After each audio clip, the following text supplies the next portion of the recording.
Everyone, welcome to the series of Node.js। तो start करेंगे Node.js के साथ। Node.js की ज़रूरत क्या है उसके बारे में बात करते हैं पहले। तो अभी तक जो हमने सीरीज़ कंप्लीट की हुई है उसमें हमने क्या क्या चीज़ें सीखी उसके बारे में पहले एक बार डिस्कस कर लेते हैं। अभी तक हमने जो सीखा वो था HTML, फिर हमने देखा CSS क्या होता है, इसके बाद हमने बूटस्ट्रैप सीखा। तो इन दोनों को हम एक साथ रख लेते हैं, दोनों चीज़ें सेम ही है समझ लीजिए अभी फ़िलहाल। एंड HTML से आप क्या कर रहे थे, पेज डिज़ाइन कर रहे थे। CSS से आप उस पेज में कलर वगैरह ऐड कर रहे थे, लेआउट क्रिएट कर रहे थे। एंड देन हमने यहाँ पे एक लैंग्वेज सीखा जिसका नाम है जावास्क्रिप्ट।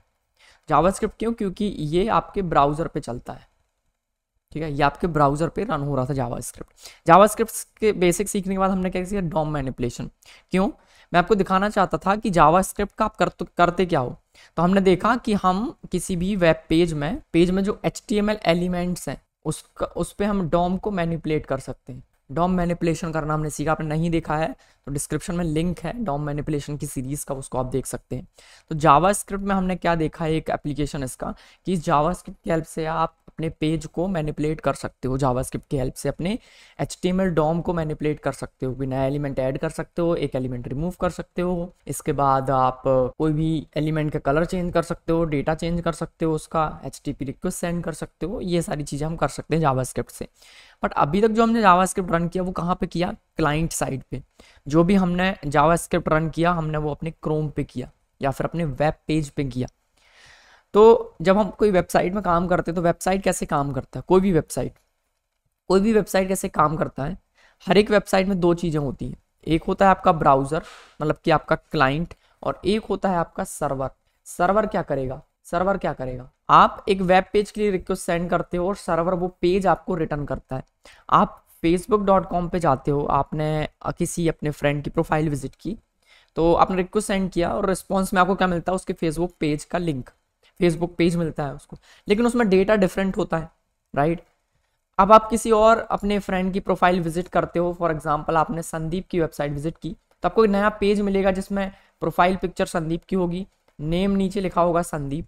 आपने फिर से एक अपने फ्रेंड की प्रोफाइल विजिट की जिसका नाम है हर्ष, तो एक नया पेज बन के आएगा जहाँ पे लिखा होगा हर्ष। तो आपको क्या लगता है ये पेज सर्वर पे क्या, मतलब कहीं कहीं ऐसा प्लेस है जहाँ पे पेज पहले से डिजाइन करके रखे हुए हैं? नहीं, ये पेज एक ही बार बनाया जाता है और इसका जो डेटा है वो चेंज किया जाता है। तो ये डेटा कैसे चेंज होता है लॉजिकली, ये काम है सर्वर का। सर्वर आपके लिए ये पेज बिल्ड करके आपको देता है। तो अभी तक हमने पेज बिल्ड करना नहीं सीखा डायनेमिकली। अभी तक जब हमने HTML CSS बूटस्ट्रैप यूज किया और जावास्क्रिप्ट, वो सिर्फ एक स्टैटिक पेज बना रहा था, वो डायनेमिक पेज नहीं बना रहा था कि अगर मैंने हर्ष का प्रोफाइल विजिट किया तो हर्ष वाला पेज दो, संदीप का प्रोफाइल विजिट किया संदीप वाला पेज दो। ऐसा हमने अभी तक नहीं किया। तो ये काम है सर्वर का। तो ये सर्वर में एक प्रोग्रामिंग लैंग्वेज चल रही होगी जो ये पेज आपको बिल्ड करके देगी, ठीक है। पेज में जो डेटा आ रहा है ये कहाँ है, ये डेटाबेस में रखा हुआ है, ठीक है। तो ये सारी चीजें हम सीखने वाले हैं। कुछ समझ में नहीं आ रहा है कोई बात नहीं, इग्नोर करो अब इसको, ठीक है। अब सर्वर को, ठीक है, क्लाइंट एंड पे हमने देखा कि क्या क्या चलता है। क्लाइंट एंड पे चलता है HTML, CSS और CSS से जो भी लाइब्रेरीज जैसे बूटस्ट्रैप, मटेरियल UI, बहुत सारी लाइब्रेरीज। इसके अलावा एक प्रोग्रामिंग लैंग्वेज जावास्क्रिप्ट जहाँ पे अपना लॉजिक लिख रहे थे। अब बात आती है सर्वर की। सर्वर पे क्या होगा, सर्वर पे भी हमको एक प्रोग्रामिंग लैंग्वेज चाहिए। वो प्रोग्रामिंग लैंग्वेज कोई भी हो सकती है, जावा, C#, .NET, जावा स्क्रिप्ट हो सकता है या फिर पाइथन हो सकता है। इसके बाद बहुत सारी लैंग्वेज है, गोलैंग हो सकता है। तो हमने क्योंकि जावा स्क्रिप्ट सीखा हुआ है तो क्यों ना जावा स्क्रिप्ट सर्वर पे भी रन होता है और क्लाइंट पे भी रन होता है, तो क्यों ना सर्वर पे भी जावा स्क्रिप्ट का यूज़ किया जाए। आपको नई लैंग्वेज सीखनी नहीं पड़ेगी। तो हम बाकी लैंग्वेजेस पे बात नहीं करेंगे, हम सिर्फ जावा स्क्रिप्ट पे बात करेंगे। लेकिन अभी तक जो हमने जावास्क्रिप्ट रन किया वो ब्राउजर पे किया, तो ब्राउजर के पास वो पावर है कि वो जावास्क्रिप्ट को रन कर सकता है, ठीक है। लेकिन ब्राउजर के बाहर हम उसको कैसे रन करेंगे, ये क्वेश्चन है। एक सॉफ्टवेयर चाहिए होगा हमको जहाँ पे एक लैंग्वेज रन होगी, राइट। आपको अगर एक सॉन्ग प्ले करना है, आपके पास एक मीडिया प्लेयर होता है। आपको वीडियो प्ले करना, वीडियो प्लेयर होता है। कुछ सर्च करना है तो आपके पास क्रोम है, कोई भी ब्राउजर होता है। मुझे लिखना है तो मेरे पास ये पेन का एक सॉफ्टवेयर है। तो अगर आपको जावा स्क्रिप्ट रन करना है तो इसको रन करने के लिए एक सॉफ्टवेयर की जरूरत होगी, एक एप्लीकेशन की। तो वही एप्लीकेशन है यहाँ पे नोड एक एप्लीकेशन का नाम है। एक अगर आप विंडोज में है तो एक exe फाइल होगा इसके लिए। तो सिंपल सा एक सॉफ्टवेयर है नोड। वो क्या करता है, वो जावास्क्रिप्ट का कोड लेता है और आपको उसका एग्जीक्यूशन करके आपको रिटर्न कर देता है। तो बेसिकली नोड क्या है, नोड कुछ भी नहीं है, C++ में लिखा हुआ एक सॉफ्टवेयर है जो आपके जावास्क्रिप्ट कोड को एग्जीक्यूट करता है ब्राउजर के बाहर। दैट्स इट, इसके अलावा कुछ भी नहीं। नोड क्या है? नोड एक सॉफ्टवेयर है C++ और C में लिखा हुआ जो आपके जावास्क्रिप्ट कोड को लेता है और उसको रन करके आपको दे देता है। That's it. तो अभी तक जावास्क्रिप्ट कहाँ रन हो रहा था? ब्राउजर पे, लेकिन अब हम जावास्क्रिप्ट को ब्राउजर के बाहर भी रन कर सकते हैं यूजिंग नोड।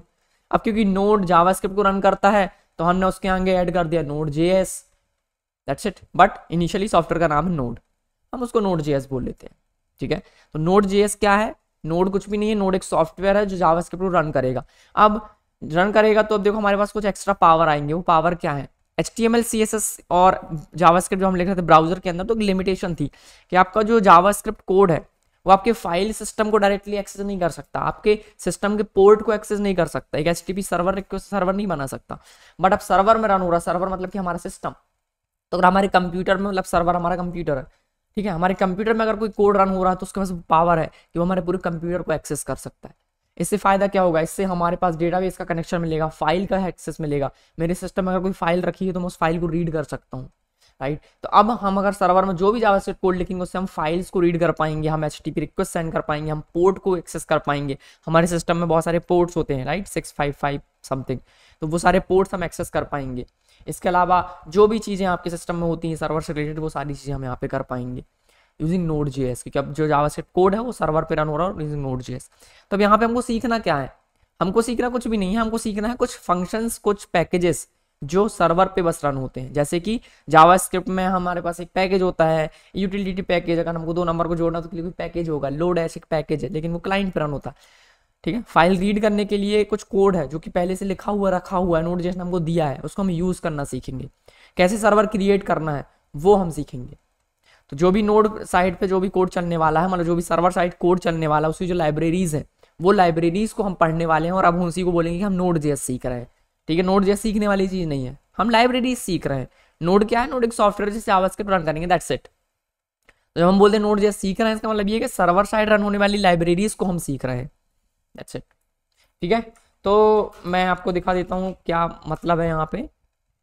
ओके, तो हम यहाँ पे सर्च करेंगे नोड, तो सॉरी, यहाँ पे हम लिखेंगे नोड। तो यहाँ पे आपको फर्स्ट ही लिंक मिलेगा Node.js का, यहाँ पे आपको जाना है और यहाँ से आपको कोई भी जो भी लेटेस्ट वर्जन है रिकमेंडेड फॉर मोस्ट यूजर, ये वाला आपको डाउनलोड किया। हम नेक्स्ट वीडियो में देखेंगे, इस पर हम ज़्यादा बात नहीं कर रहे, अभी छोड़ते हैं। डॉक्स पे चलते हैं। तो डॉक्स पे आओगे तो यहाँ पे देखोगे API 18.17, ये लेटेस्ट चल रहा है अभी। तो ये सारी जो लाइब्रेरीज हैं इनके बारे में हमको पढ़ना है, क्या क्या चीज़ें हैं इसमें, सर्वर पर हम क्या क्या चीज़ें कर सकते हैं। बहुत सिंपल देखते हैं अभी। फाइल सिस्टम, फाइल के साथ अगर आपको काम करना, फाइल रीड करना, फाइल राइट करना है, वो हम कर सकते हैं फाइल सिस्टम वाली API के साथ। OS, ऑपरेटिंग सिस्टम से रिलेटेड कुछ काम करना है, OS मॉड्यूल। पाथ से रिलेटेड काम करना है, path module. Process, permission, read line, report, stream, URL से रिलेटेड कोई काम है वो आप कर सकते हो। तो बहुत सारी क्रिप्टो, स्ट्रीम, वर्कर थ्रेड्स, है ना। तो ये सारी चीज़ें हैं जो कि हम अभी सीखने वाले हैं। बहुत सारी चीज़ें नहीं सीखेंगे, जो बहुत काम की चीज़ें हैं सिर्फ वो सीखेंगे। जब आप इसमें एकदम प्रो हो जाएंगे तो बाकी चीज़ें आप डॉक्यूमेंटेशन से सीख सकते हैं। ठीक है, तो नेक्स्ट वीडियो में हम स्टार्ट करेंगे विद Node.js तो हमने देख लिया Node.js क्या है। अब डायरेक्टली हम जंप करेंगे, Node.js को इंस्टॉल करेंगे एंड अपना पहला जावास्क्रिप्ट का कोड यूजिंग Node.js रन करेंगे in the next video. That's it for this video, thanks for watching.